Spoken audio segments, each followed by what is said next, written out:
첫날 왔을 때에 우리 남 목사님께서 음료수를 주시겠다고 그래서 아무거나 주시오 그랬더니 커피를 말씀해요. 그거 좋다고. 그래서 이제 커피를 마시게 됐어요. 설탕을 어느 정도 넣어야 되냐 그래서 나 설탕 싫어한다고. 그 커피 이름이 뭡니까 그게? 근데 이제 지금까지 커피 똑같은 커피 주셔서 잘 마시고 있는데 이름도 모르고 마셨어요. 실은 아마 그 커피를 내가 좋아하신 줄 알고 주신 것 같은데 저는 커피 전혀 이름도 모르고 어디 가면은 무조건 아무거나 커피를 주문하는데 그 이름 알고 가야 될 것 같아요. 너무나 맛이 좋아서. 그리고 그 찬양단 너무 고맙습니다. 다음 주에 인사를 하려고 했지만 잊어버릴 것 같아서 미리 고맙다는 말씀을 드립니다. 커피랑 또 찬양단 또 귀한 기도해 주신 거 너무너무 고맙습니다. 제 그 전공이 예언서거든요. 예언서 가운데서도 소예언서입니다.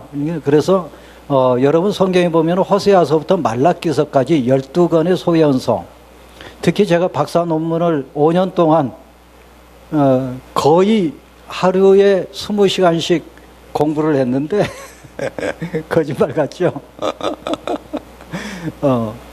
10시에 자면은 새벽 2시에 일어나서 베란다에 책상 갖다 놓고 공부를 했었어요. 근데 이제 호세아서를 가지고 박사 논문을 썼고, 우리 총회에서도 표준 주석을 총회 100주년 기념으로 발간하는데 제가 호세아서하고 요엘서를 주석을 써놨습니다. 제가 그 말라기서까지는 좀 더 학술적이고 또 목회자들이 깊이 있는 내용을 좀 읽을 수 있도록 주석을 썼으면 하는 그런 소망을 가지고 있습니다. 여러분들께서 그 예언서에 관해서 질문을 한 분이 하셨다고 그래서 즐거운 마음으로 저에 대한 소개를 하고 답변을 하려고 생각한 거죠. 그 로예와 호재 차이가 뭐냐? 이제 지난 시간에 말씀을 드렸는데 조금 혼란스럽죠? 우리 성경에는 선지자, 선견자 이렇게 번역이 되어 있어요. 근데 선지자는 나비라고 하는 말이고 히브리어로 나비, 홀로 날아다니는 나비하고 똑같습니다.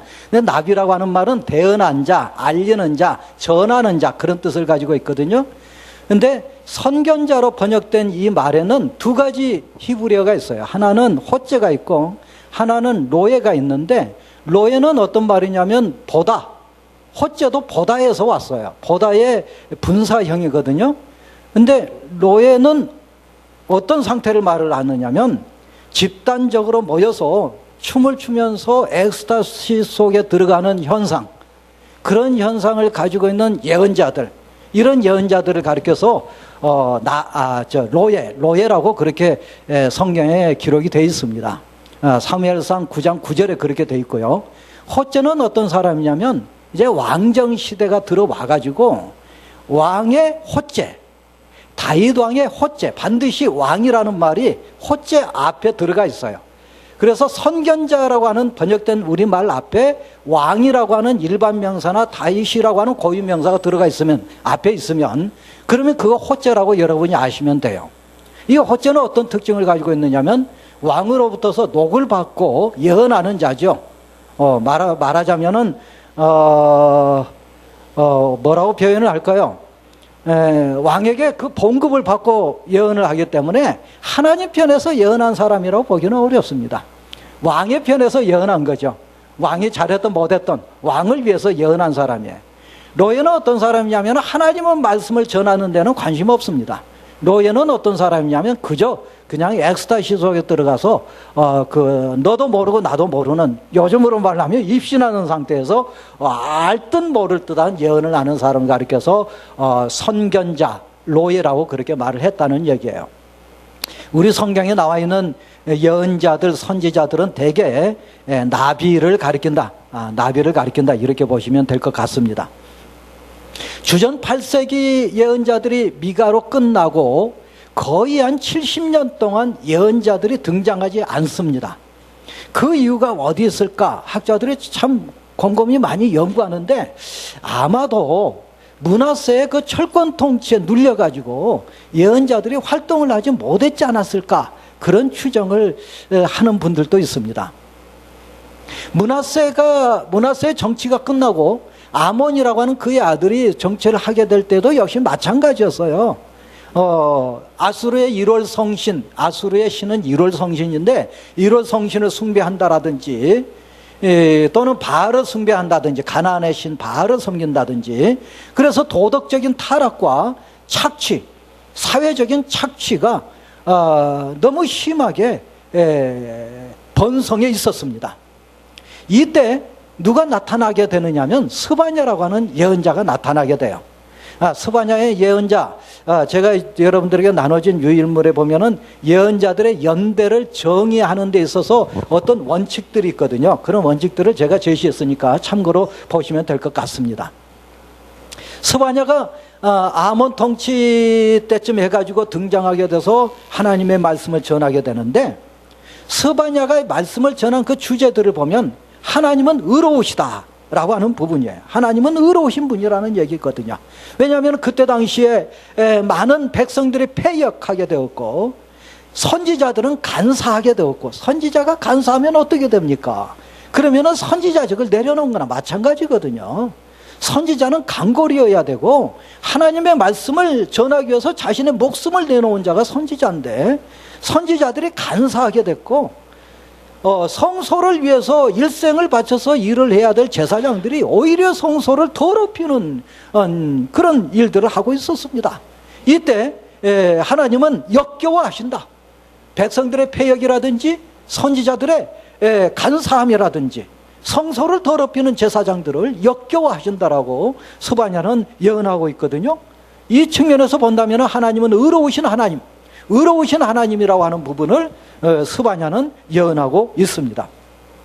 두 번째, 스바냐 예언의 주제를 보면 여호와의 날 주제를 선포하고 있는데, 역시 아모스의 그 여호와의 날 주제를 따라서 스바냐도 분노의 날이라고 하는 것을 선포합니다. 여호와의 날이 있다고 한다면은 너희들을 구원할 날이 아니다, 그런 말씀이에요. 패역한 백성들, 간사한 선지자들, 성소를 더럽히는 제사장들 앞에서 어떻게 여호와의 날이 구원의 날이 되겠느냐? 결코 그럴 수 없다는 얘기예요. 여호와의 날은 분노의 날이고 환난의 날이고 고통의 날이고 황무의 날이고 폐괴의 날이고 구름의 날이고 흑암의 날이라고 하는 것을 스바냐는 선포하고 있습니다. 자, 이런 말씀을 두고서 하나님은 심판만 하시는 하나님이고 무서운 하나님이고 하나님은 어쩌고 저쩌고 한다고 하는 그런 피상적인 말을 하는 것은 어불성설이죠. 말하자고 하면은 그 시대 사람들의 그런 현상, 종교적 현상, 신앙적인 그런 현상을 보지 않고서는 이 말씀을 바로 이해하기 어렵다는 얘기예요. 그날은 분노의 날이요, 환난과 고통의 날이요, 황폐와 패망의 날이요, 캄캄하고 어두운 날이요, 구름과 흑암의 날이라고 스바냐는 선포를 합니다. 자, 그 다음에 이제 굉장히 중요한 신학적 주제가 등장하게 되는데, 보편주의적 심판이 등장하게 돼요. 보편주의적 심판과 구원이라고 하는 말씀은 무슨 말씀이냐면, 특정한 이스라엘 백성들만 심판하신다든지 아니면 구원하신다는 얘기가 아니에요. 이제는 하나님의 구원의 그러한 지경은 넓혀집니다. 이스라엘 백성들만이 아니라 이방까지도 포함이 된다는 얘기죠. 하나님의 심판은 이스라엘 백성들을 향해서만이 아니라 이방을 향해서도 하나님은 심판하신다는 얘기예요. 말하자면 하나님은 이스라엘 민족의 하나님이 아니라 온 우주의 하나님이라고 하는 인식을 이때쯤 와서 비로소 하게 된 겁니다. 그런데 거기에 머무르지 않고 보편적 심판과 구원이라고 하는 것은 이렇게 거시적인 측면에서 온 인류에 대한 하나님의 심판과 구원을 선포할 뿐만이 아니라 아주 미시적인 측면에서 개인의 신앙 차원이 매우 중요하다라고 하는 것을 스바냐가 선포하게 돼요. 너희는 여호와를 찾으며 공의와 겸손을 구하라, 그런 말씀을 스바냐가 하게 됩니다.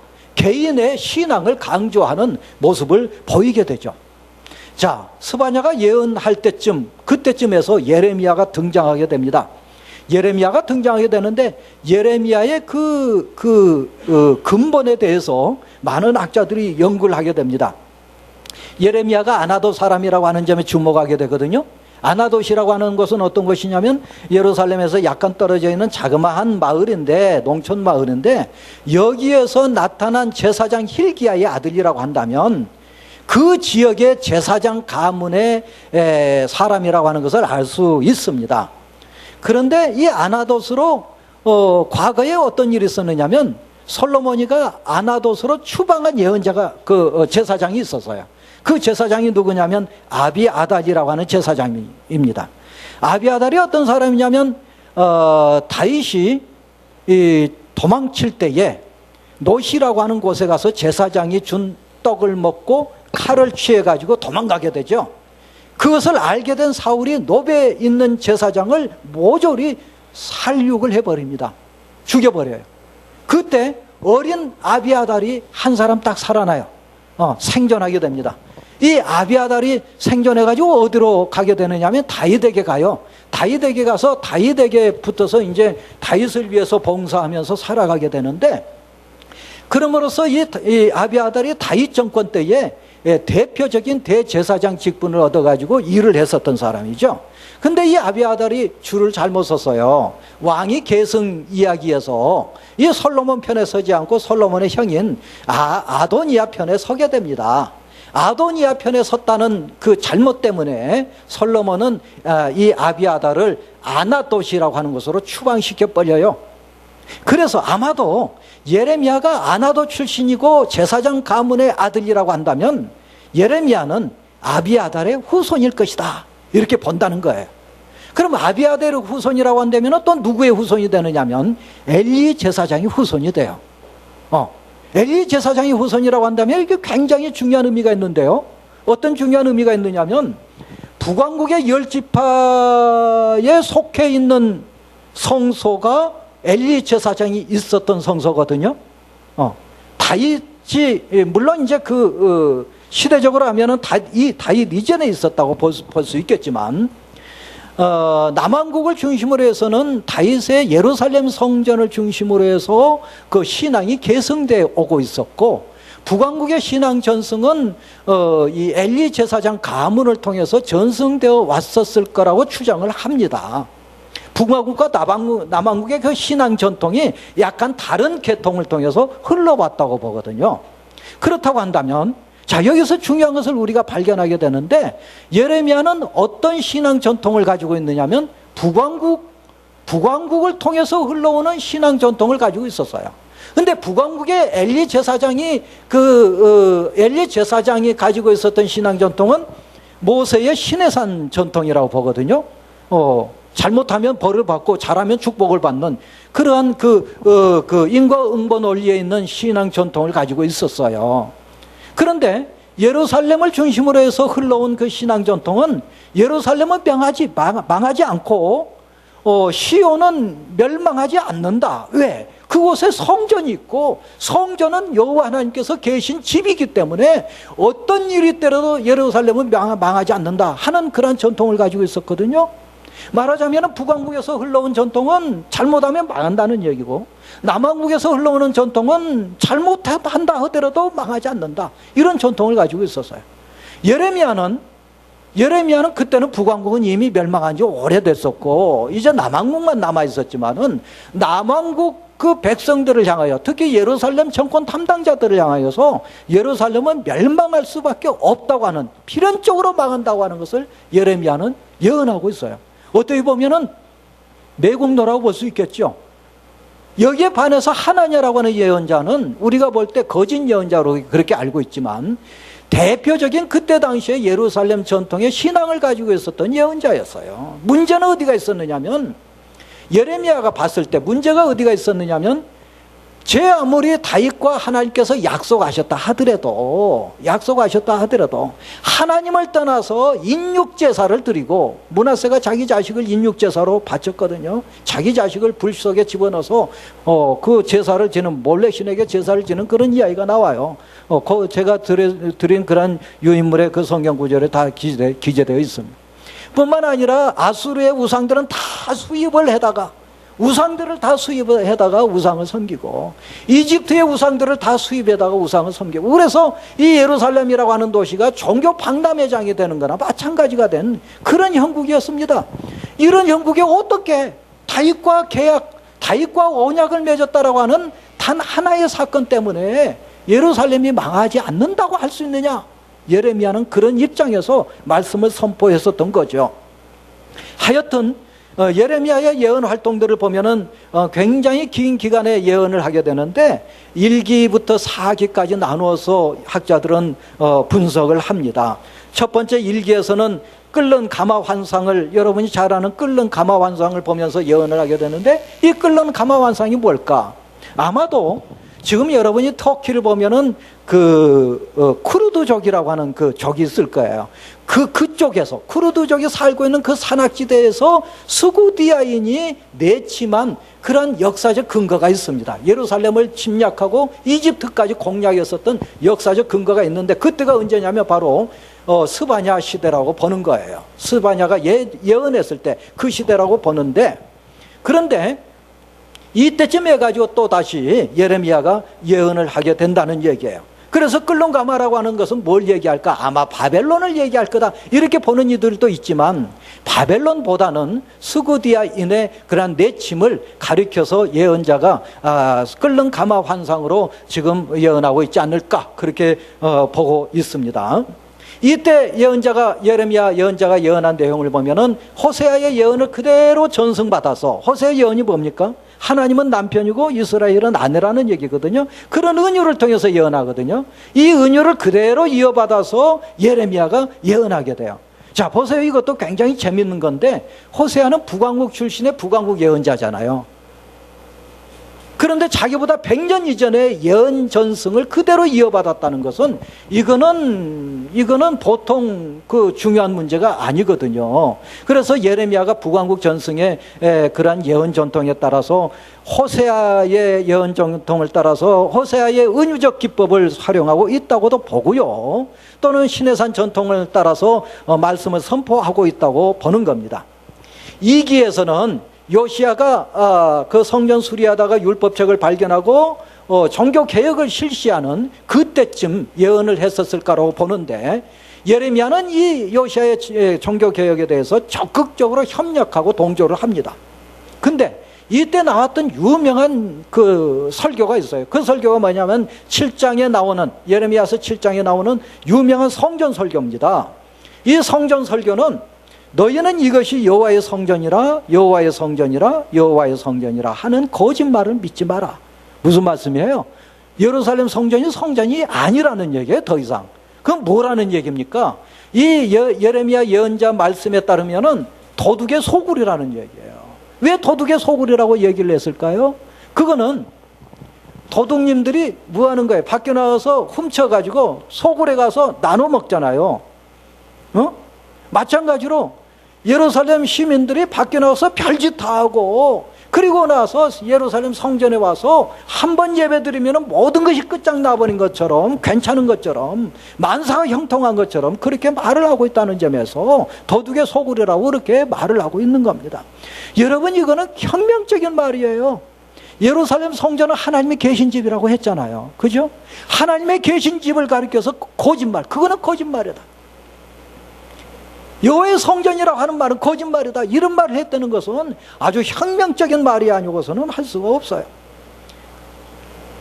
따라서 자기 고향 아나도 사람들이 앞장서 가지고 예레미야를 죽이기 위해서 앞장서서 예레미야를 살해하려고 얼마나 노력을 했는지 몰라요. 예. 그런 예레미야와 같은 그런 설교를, 굉장히 과격한 설교죠. 이건 과격할 정도가 아니죠. 예루살렘 그 신앙 전통에 따르면은 이거는 정말 용납할 수 없는 일이라고 볼 수가 있어요. 하나님이 계신 집이 어떻게 계신 예루살렘이 어떻게 망하느냐, 이런 신앙을 가지고 있는 예루살렘 사람들에게 성전이 아니다, 이건 거짓말이다.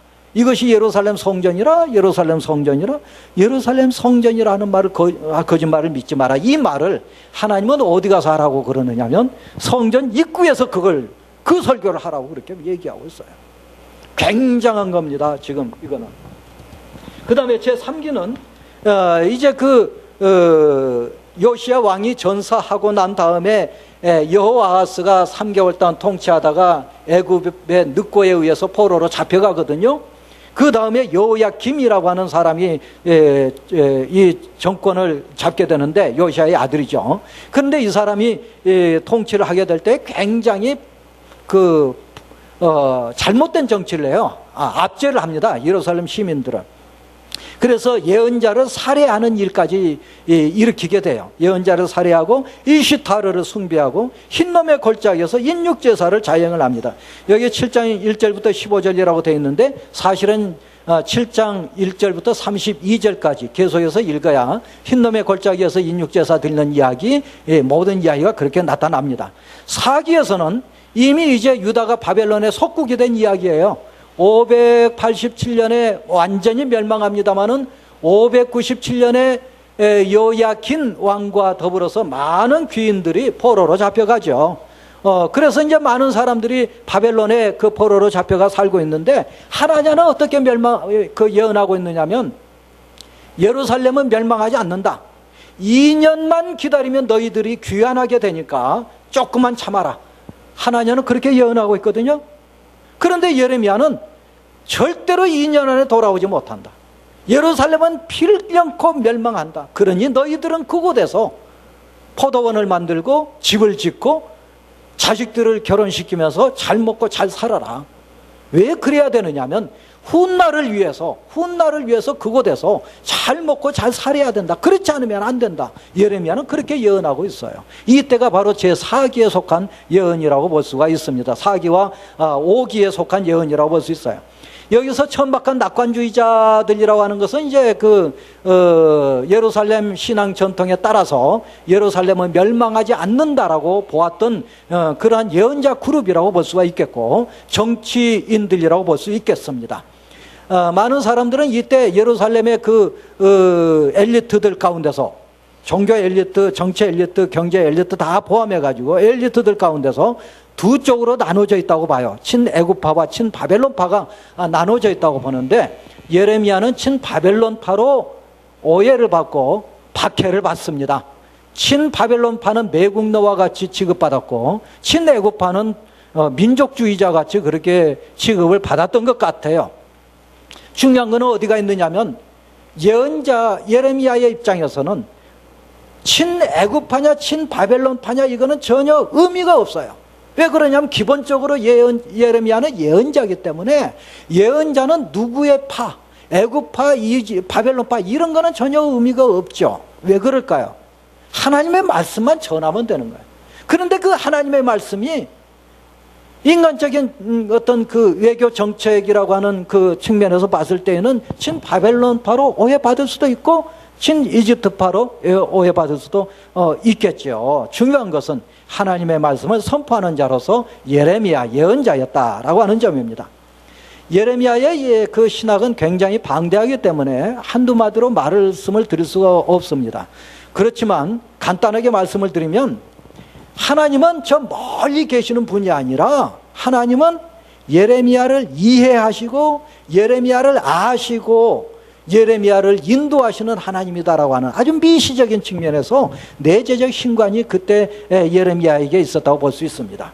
예레미야서를 보면은 좀 독특한 그 성경 구절들이 나오는데, 하나님을 향해서 불평하는 내용들이 많이 나오거든요. 그것을 가리켜서 학자들은 예레미야의 고백록이다, 예레미야의 탄원시다, 뭐 그렇게 이름을 붙이기도 합니다만은, 예레미야는 내적으로 굉장히 고통스러워했어요. 말씀은 하나님의 말씀을 선포하지만 왜 하나님의 선택된 백성이 멸망해야 되느냐 하는 것, 또는 내가 왜 이 고통을 당해야 하느냐 하는 문제, 이런 문제를 가지고 내적으로 하나님과 끊임없는 갈등을 일으키면서 투쟁을 했었다고 볼 수 있어요. 갈등과 투쟁이라는 표현이 좀 과격할는지 모르지만, 사실은 예레미야의 그 고백록을 읽어보면 처절합니다. 왜 나를 태어나게 했습니까? 이렇게 말을 하면서 예레미야는 아주 극한 상황에서 하나님을 향하여서 울부짖고 있는 것을 보게 돼요. 그렇게 아시는 하나님, 그럼에도 불구하고 이스라엘 전체 백성이라든지 우주적이라든지 이런 개념이 아니라 예레미야 한 사람 한 사람을 이해하시고 아시는 하나님이라고 하는 얘기예요. 이거는 아까 스바냐의 그 개인 신앙이 중요하다고 하는 점과 상통한다고 볼 수 있겠어요. 그 다음에 계약이 나오는데 새 계약 사상이죠. 이거는 여러분이 잘 아는 구절이에요. 새 계약 사상이 나오는데 마음이 중요하다는 얘기죠. 개인의 마음이 중요하다. 마음이 돌아서지 아니하고서는 결코 안 된다라고 하는 것을 예레미야는 선포해요. 그래서 너희가 온 마음으로 나를 구하면 나를 찾을 것이요 나를 만날 것이다. 예레미야는 그렇게 말씀을 선포하고 있는 거죠. 메시아 사상에 있어서도 현실적인 미래를 대망하게 됩니다. 내가 다윗에게서 난 의로운 가지를 일으키실 것이다. 이런 말씀은 현실적으로 이스라엘 백성들을 구원하실 그러한 예언자, 그런 메시아를 대망하고 있었다고 볼 수 있어요. 나훔서를 보면 지금 예언서는 성경 순서로 하지 않고 연대기적으로 제가 말씀을 드리고 있는데, 이 연대기적이라고 하는 것은 많은 학자들의 견해가 있습니다. 견해가 있는데 어차피 제가 따르는 그러한 그 연대표에 따라서 말씀을 드린다는 것을 말씀을 드리겠습니다. 자, 나훔은 이때쯤 해가지고 나훔이 예언하게 되는데, 나훔은 굉장히 국수적인 사람이에요. 왜 그러느냐면은 복수하시는 하나님이라고 하는 주제를 가지고 말씀을 선포해요. 굉장히 그냥 무섭죠. 복수하시는 하나님. 하나님이 복수하신다는 얘기. 누구에 대해서? 아수르에 대해서 복수하신다. 그렇게 예언을 하고 있어요. 그런데 이 진노하신 하나님, 보복하신 하나님이라고 하는 이 주제에 따라서 봤을 때에 굉장히 국수적이고 그런 예언자로 보이는데, 또 재미있는 것은 나훔은 절대로 유다의 죄를 언급하지 않아요. 왜 그럴까요? 유다를 향한 예언이 아니거든요. 나훔서는 유다를 향한 예언이 아니라 아수르를 향한 예언인데, 중요한 것은 그러면 아수르에 가서 예언한 건 아니지 않겠습니까? 그죠? 아수르를 향해서 예언한다 하더라도 지금 나훔이 있는 자리는 어디냐면 유대라고 볼 수 있어요. 예루살렘이라고 볼 수 있어요. 그러면 왜 아수르를 향해서 예언한 예언을 유다에서 하고 있을까요? 아수르를 보복할 거다, 하실 거다, 하나님께서 멸망시키실 것이다, 하나님께서 진노하실 것이다, 이렇게 예언한 이유가 어디 있을까요? 그거는 한편으로 보면은 이 예언은 아수르를 향한 예언이지만 지금 청중은 예루살렘 시민이라고 봤을 때에 예루살렘 시민들로 하여금 자존감을 갖고 그 강대국 아수르라 하더라도 하나님의 손안에 있다라고 하는 것을 선포하기 위해서 나훔은 예언한 거라고 볼 수 있어요. 아수르에 대한 예언을 예언한 거라고 그렇게 볼 수 있습니다.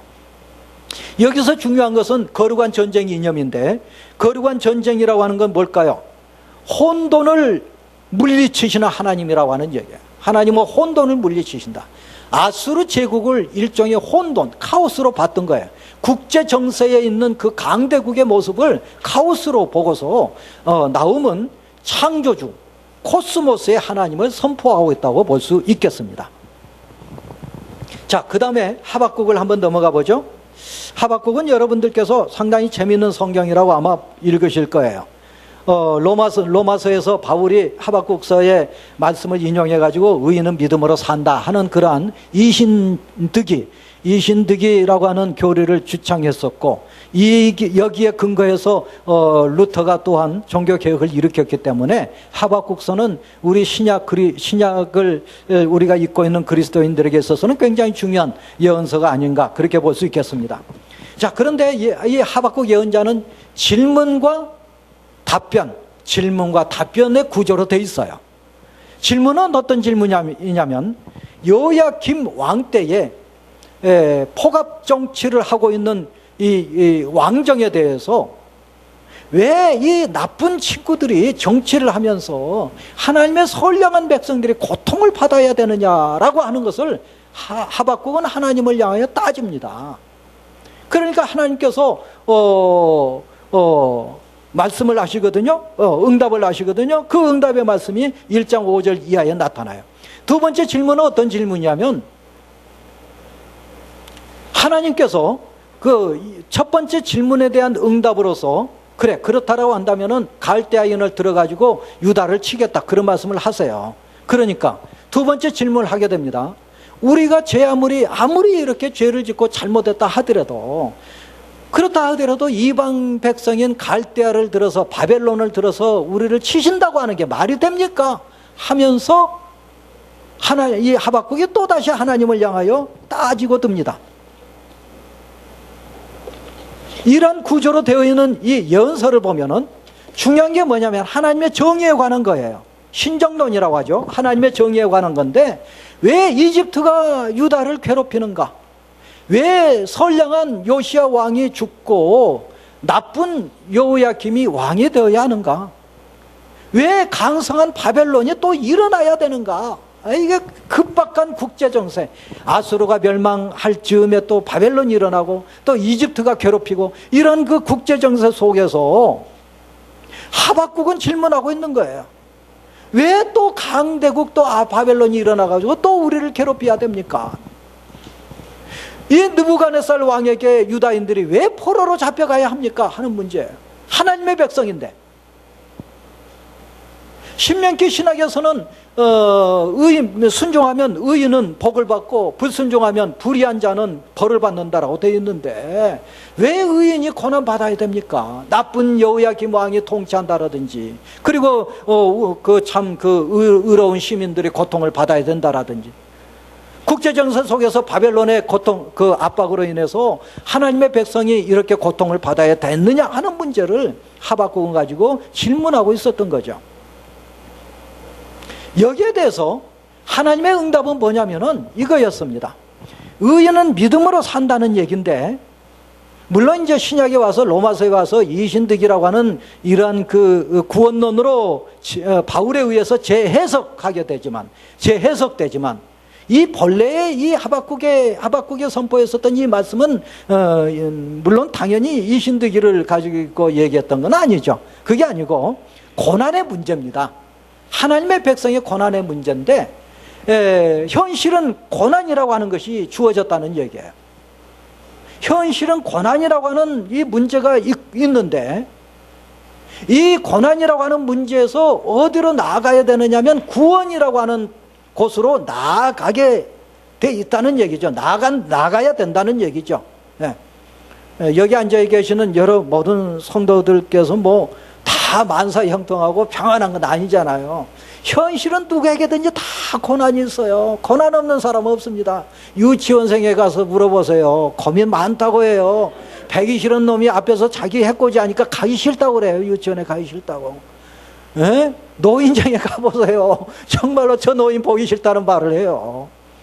하여튼 왜 그런지 누구든지 간에 이 고난이 있어요. 근데 누구든지 가지고 있는 이 고난의 문제가 바로 하박국이 부르짖고 있는 고난이었거든요. 그런데 하나님께서 응답하시는 말씀으로 하박국이 선포한 내용은 이 고난이라고 하는 현실에서 구원이라고 하는 곳으로 나아가게 되는데, 고난을 받고 있는 자들에게 있어서는 하나님은 어떤 하나님이냐? 숨어 계신 하나님이라고 하는 얘기예요. 이거는 신학적인 용어입니다. 제가 만든 용어가 아니고 하나님은 숨어 계신 하나님이라는 거예요. 나에게는 나타나지 않으신다는 얘기예요. 아무리 생각해도 나와 관계없는 하나님과 같이 느껴진다는 얘기입니다. 하나님은 왜 나에게 나타나지 않으실까? 나를 괴롭히는 저 친구 좀 하나님께서 딱이도 좀 때려주시면 좋은데 전혀 응답이 없으신 것 같아요. 왜 그럴까요?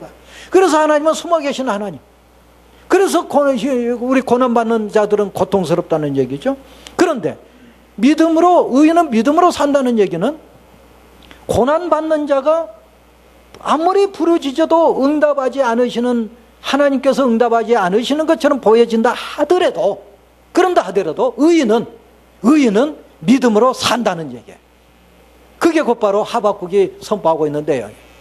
하나님께서 숨어 계신 것처럼 느껴진다 하더라도, 아무리 생각해도 하나님은 나와 관계없는 것처럼 보여진다 하더라도, 간증하신 분들 보면 하나님께서 즉각 나타나셔가지고 난리를 치신 것 같은데 전혀 나에게는 그런 것이 안 보이거든요. 왜 그럴까? 그거는 의인은 믿음으로 살아야 된다는 얘기예요. 하박국은 그걸 선포하고 있는 겁니다. 구원으로 나아가는 것까지, 구원에 나타나시는 하나님은 나타나신 하나님이거든요. 계시하신 하나님. 구원을 받았을 때는 이미 나타나신 하나님이에요. 하나님께서 구원하신 거예요. 그런데 하나님께서 나타나실 때까지 의인은 어떻게 사느냐? 믿음으로 산다. 믿음으로 사시기를 이 교회죠. 그렇죠. 축원합니다. 예, 중요해요. 아무리 고통을 받아도 의인은 믿음으로 산다는 얘기예요. 아무리 하나님께서 나타나지 않으셔도, 나와 관계없는 것처럼 보이셔도, 하나님께서 숨어 계신 하나님으로 나타나도 의인은 믿음으로 산다는 얘기예요. 이스라엘 백성들은 이걸 터득했어요. 하박국은 이 문제를 가지고 평생 실험하면서 해답을 얻었습니다. 아하, 의인은 믿음으로 살구나. 그래서 이 하박국이 어떤 예언을 하고 있느냐면 3장에 가면 여호와여 주는 주의 일을 이 수년 내에 부응하게 하옵소서 그러면서 비록 무화나무가 무성하지 못하며 포도나무에 열매가 없으며 밭에 먹을 것이 없으며 우리의 양이 없으며 외양간에 소가 없을지라도 나는 여호와로 말미암아 즐거워하며 하나님으로 말미암아 기뻐하리로다. 이 말씀이 하박국의 예언 주제입니다. 하박국의 예언의 주제는 고난의 문제인데, 고난의 문제를 어떻게 하박국은 해결하고 있느냐면 의인은 고난 가운데서 믿음으로 산다. 따라서 무화과 나무가 무성하지 못하고 포도나무에 열매가 없다 하더라도 나는 여호와를 즐거워하겠다 하는 것입니다. 자, 이제 망한 거죠. 예루살렘이 망하고 난 뒤에 에가가 등장합니다. 히브리 성경에서는 예레미야라고 하는 말이 없어요. 그냥 에카입니다. 히브리어로도 이게 에카예요. 에카. 우리말로도 에가인데 에카. 히브리어도 에카예요. 슬프다 그 말입니다. 그 말이 이게 에가서의 책 이름이 돼버렸는데, 재미있는 것은 그 1장과 2장과 4장이 각각 22장으로 되어 있는, 22절로 되어 있는데, 히브리어의 알파벳이 22글자거든요. 22글자의 첫 글자를 따가지고 마지막까지 알파벳 C로 되어 있어요. 1절은 알렙으로 시작하고 2절은 베스로 시작하고. 굉장한 겁니다. 이런 시를 어떻게 이렇게 쓸 수 있었을까? 또 3장은 66절인데 석절씩 묶어가지고 알렙으로 시작하고 베스로 시작해요. 영어로 하면은 A로 시작하고 2절은 B로 시작하고. 그런데 66절로 된 거는 1절부터 3절은 A로 시작하고 4절부터 6절은 B로 시작해가지고 66절까지 딱 떨어집니다. 참 놀라워요. 정말 이 문학적 기교가 테크닉이 대단한 거라고 볼 수가 있어요. 예언만 한 게 아니라 예언자들은 예언가였을 뿐만이 아니라 문학가였을 뿐만이 아니라 대단한 그 국제 정세를 통찰하는 그러한 뭐라고 할까요? 어떤 그 국제 정세를 통찰하는 그러한 예언자였다, 이렇게도 볼 수 있습니다. 자, 그런데 이 에카가 어떻게 예레미야 에가라고 불려지게 됐을까? 70인경에 보면은 예레미야 에가라고 그렇게 되어 있어요. 그래서 그 전통에 따라서 우리 성경에서도 예레미야 에가라고 그렇게 불려지고 있습니다. 아마 예레미야가 슬퍼하면서 이 노래를 썼지 않았을까, 그렇게 본다는 거죠. 예레미야 에가는 민족 탄원시입니다. 탄식시 혹은 탄원시라고 볼 수 있는데, 개인 탄원시, 민족 탄원시, 탄원시에는 두 가지가 있습니다만은 에가는 민족 탄원시였다 한다는 얘기예요. 국가의 멸망에 따라서 역사적 위기에 처한 예언자의 탄식이라고 볼 수가 있겠고, 하나님의 심판이라고 하는 주제가 나타나고 인과응보 주제가 어김없이 여기에서도 나타납니다. 그래서 왜 예루살렘이 멸망할 수밖에 없었느냐? 그거는 종교 혼합주의에 따라서 멸망하게 되었다는 것을 언급하고 있는 거죠. 자, 오바댜는 참 재밌죠. 한 장으로만 되어 있습니다. 한 장으로만 되어 있는 이 예언서인데, 오바댜 예언서는 누구를 향한 예언이냐면 에돔을 향한 예언이에요. 예루살렘을 향한 예언이 아닙니다. 나훔이 아수르를 향한 예언이라고 한다면은 오바댜는 에돔을 향한 예언이에요. 왜 에돔을 향한 예언을 하게 됐느냐면, 예루살렘이 멸망할 때 바벨론이 팔레스틴을 침략했을 때의 전진기지로 삼았던 것이 에돔이었습니다. 그래서 에돔 사람들을 이 예루살렘에 잠입을 시켜서 정세를 다 파악하고 난 다음에 예루살렘을 공략했었던 거죠. 그 대가로 에돔이 유다의 땅덩어리를 바벨론으로부터 하사받았어요. 약간의 땅덩어리를. 여기에 대해서 오바댜는 분노한 거죠. 왜 분노하냐면은 에돔의 조상이 누굽니까? 에서잖아요. 유다의 조상은 야곱이죠. 그런데 재미있는 것은 성경에 보면은 신명기 23장 7절에 너는 에돔 사람을 미워하지 말라. 그는 내 형제라. 이런 말씀이 나와요. 광야 출애굽에 가지고 광야 생활하면서 이방 민족들과 싸우면서 가나안 땅으로 전진에 들어갈 때에 모세가 하는 설교예요. 에돔 사람 미워하지 마라. 에돔 사람하고 싸우지 마라. 왜? 형제니까 싸우지 마라. 이 전통에 따라서 오바댜는 예언하고 있는데, 자, 유다는 너희들의 형제였다. 그리고 유다는 너희들을 해코지한 적이 없다. 그런데 왜 너희들은 해코지를 해가지고 바벨론이 침략할 때 앞장서서 그들을 도와가지고 유다를 멸망시키게 했느냐 하는 것이 오바댜의 예언이에요. 그래서 오바댜를 역사가라고 보기도 합니다. 예언자이자 곧 역사가, 역사를 잘 알고 있었다는 얘기죠. 그래서 오바댜에서는 그 왕정체제 모순이라든지 우상숭배에 대한 책망이 전혀 없습니다. 없고 이방에 대해서 유다가 반드시 승리할 거라고 하는 국수주의적 측면에서 예언을 하고 있어요. 상당히 재밌는 예언이라고 볼 수 있겠습니다. 자, 이렇게 해서 예언서에 나타난 예언자들의 말씀을 쭉 말씀을 드렸는데, 주전 그 7세기 말부터서 예루살렘이 멸망할 때까지의 예언자들은 어떤 예언 전통을 가지고 있었느냐면, 물론 예루살렘을 중심으로 해서 흘러내려오고 있는 예언, 다윗과 시온 신학 전통도 가지고 있었다고 볼 수가 있겠고, 예레미야와 같은 이는 북왕국 전통에서 따온 예언 전통에 따라서 예언을 했다라고 볼 수 있겠는데, 그런데 그보다도 더 가깝게는 주전 8세기에 있었던 예언 전통을 따르고 있다고 볼 수 있겠습니다. 지난 시간에 주전 8세기 예언자들의 예언을 우리가 공부했었죠. 아모스, 호세아, 그리고 이사야, 미가라고 하는 예언자들입니다. 이 예언자들은 정말 대단한 예언자들이었어요. 왜 그러냐면 그 이전의 예언자들은 대체적으로 로에와 같은 예언자들이었습니다. 로에, 엑스타시 속에서 예언한 예언자들, 아니면 호째와 같은 예언자들이었습니다. 왕을 위해서 열심히 예언한 예언자들이었어요. 그런데 주전 8세기 예언자들은 비판적 예언자들로 바뀌어지죠. 왕정에 대해서, 종교인들에 대해서, 선지자들에 대해서 가차없이 하나님의 말씀을 가지고 악한 것들을 도려내려고 했던 거예요.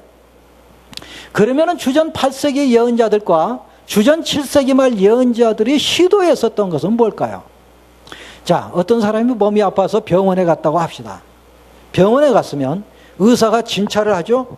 문진을 하고, 그 다음에 청진기도 대보고, 그리고 이제 촬영도 해보고, 여러 가지 방법을 가지고 검사를 하죠. 검사를 하고 난 다음에 환자와 보호자를 불러다가 어떻게 합니까? 병명을 얘기하죠.